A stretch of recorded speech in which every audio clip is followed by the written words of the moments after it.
Phase 3 launches on March 20th at 3 p.m. PDT. The launch of Phase 3 includes BWL, new reputation rewards, new class quests, and rank 14 now being involved into the game. If you haven't gone and done the pre-attunement for BWL, it's quite simple.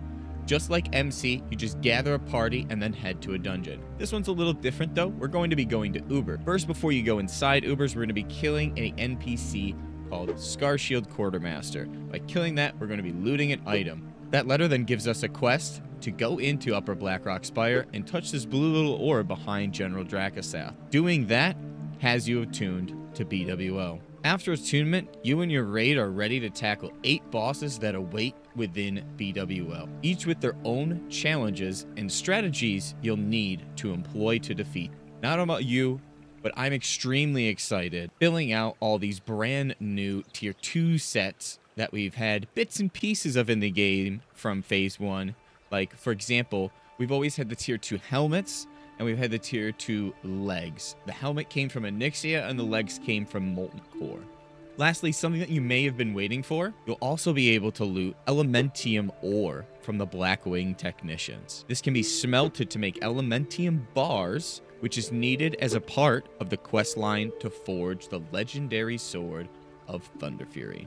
As with his sister, Onyxia, you'll be able to loot the head of Neff and when you defeat him, which will begin a quest to spread word of your victory, effectively having another Onyxia head buff drop.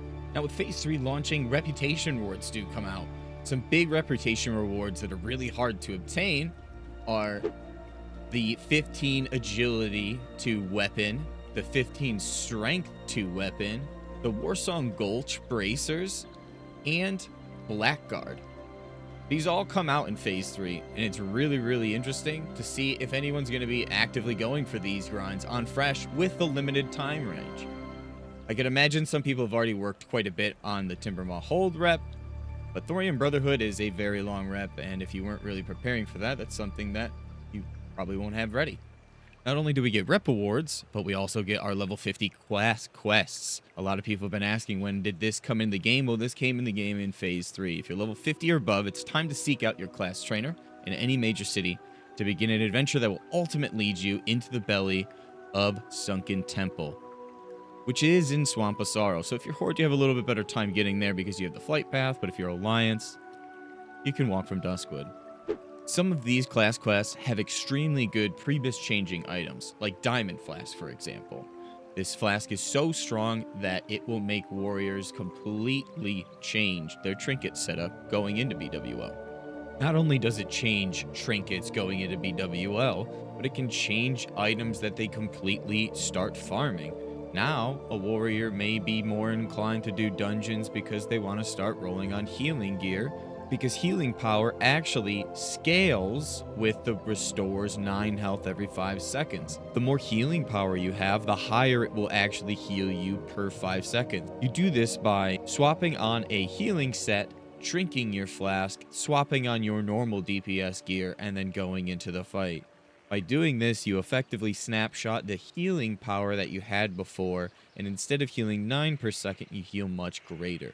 This, as a warrior, allows you to solo content like Dire Maul East jump runs, which I made a video about, and it'll be in the description below if you want to check it out.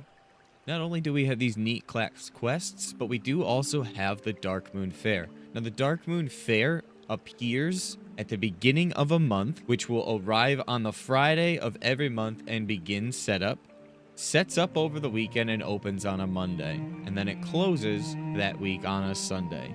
This means, in many cases, it starts set up at the end of the previous month. For example, on Friday, the 27th, it will open on Monday, the 30th, and close on January the 5th, for an example of a setup. So our first actual Dark Moon Fair is going to be on the 1st, April 1st.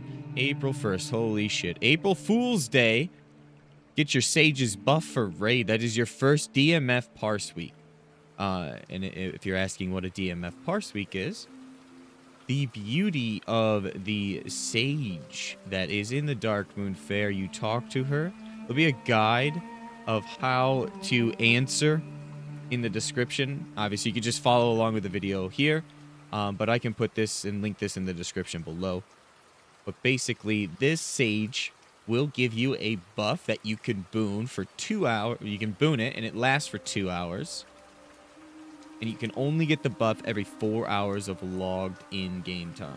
Buff is extremely strong, and on Warriors, it's over 100 DPS. So this first week, on the 1st, I would highly recommend you get this boon. This buff and boon it, because it's going to be your first Dark Moon Fair week.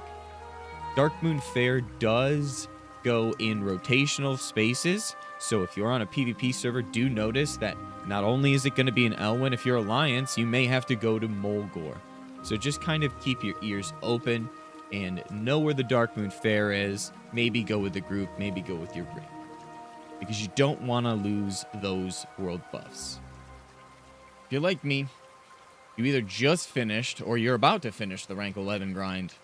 Fear not, because the game has come to set you back into the cold hell of AV. Yes, that's right. On April 3rd, 2 weeks after the launch of Phase 3, the PvP rank honor cap of 11 will be removed, giving access to titles and awards for ranking up to 14. Arathi Basin will also open, as well as giving us Honor Weekend. If you didn't know what a BG Weekend is, well, every weekend from Thursday night at midnight until early Tuesday morning, basically reset, performing objectives in the featured battleground gain increased honor and faction rewards. Battleground holidays are on a weekly rotation cycle. Starting the week of April 4th, Arathi Basin seek out the emissary in the major city. For Alliance, they're tucked right next back behind the auction house, off to the side where Retail's auction house is, and then for Horde, it's actually, as soon as you leave the auction house, it's up and to the right. Now, I'm extremely excited to get into BWL on Fresh and finally get over the mundane of MC. Now, don't get me wrong, MC is fun, but just adding in another raid will help fill out the week just a little bit and make Fresh feel much less raid loggy. Let me know down in the comments below what your favorite thing to come in Phase 3 is. Is it BWL, or is rank 14 unlocked going to be your next big goal? I'm interested to hear what you all have to say. If you're all new to the channel, don't forget to subscribe and hit the notification bell, as it tells you when a new video is live. If you want to catch me live, check the description for my Twitch and join the Discord below to get notified right away when a new video goes live or I go live. And until next time, take care and good luck in Phase 3.